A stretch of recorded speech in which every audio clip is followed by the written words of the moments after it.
زلاتان ابراهیموویچ یکی از خاص‌ترین و بهترین فوتبالیست‌های تاریخ. اون توی 3 اکتبر 1981 در شهر مالمو در سوئد به دنیا اومد. زلاتان از خانواده مهاجره. پدرش اهل بوسنی و مادرش اهل کرواسیه.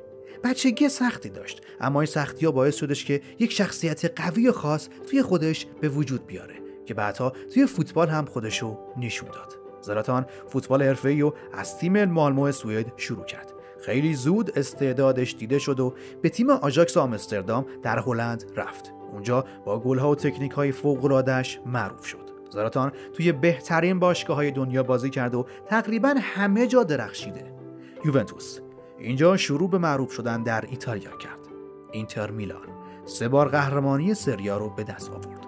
بارسلونا یک فصل درخشید و قهرمان لالیگا شد، ولی با پپ گواردیولا مشکلاتی داشت.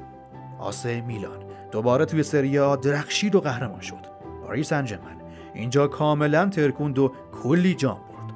منچستر یونایتد به لیگ برتر رفت و اونجا هم جام‌های مهمی مثل لیگ اروپا رو برد. لس آنجلس گالاکسی توی MLS آمریکا هم با گل‌ها و شخصیتش حسابی سر و صدا کرد.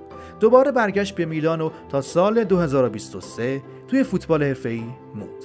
زلاتان به خاطر قد بلندش که 195 سانتی متره، فیزیک قوی، شوت‌های محکم و گل‌های خارق‌العاده‌اش معروفه. خیلی از گل‌هاش جزو زیباترین‌های تاریخ فوتباله.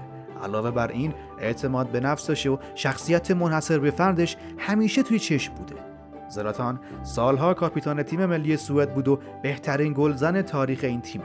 اگرچه هیچ وقت با سوئد قهرمان جام جهانی یا اروپا نشد، ولی همیشه ستاره این تیم بود. گل معروفش به انگلیس که چرخشی از فاصله دور بوده، یکی از بهترین گل‌ها در تاریخ فوتبال محسوب میشه. زلاتان یک شخصیت مغرور، جسور و شوخ طبع داره. همیشه خودشو بهترین میدونه و خیلی‌ها به خاطر همین اعتماد به نفسش عاشقش هستن.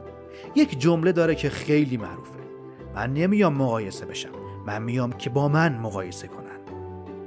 زلاتان توی دوران حرفه‌ایش بیش از 30 جام برده و توی همه تیم‌ها رهبر و ستاره بوده.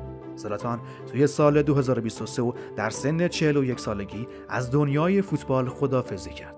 اما اسمش همیشه توی تاریخ فوتبال جاودانه میمونه، چون نه فقط یک بازیکنه، بلکه یک شخصیت و یک نماده.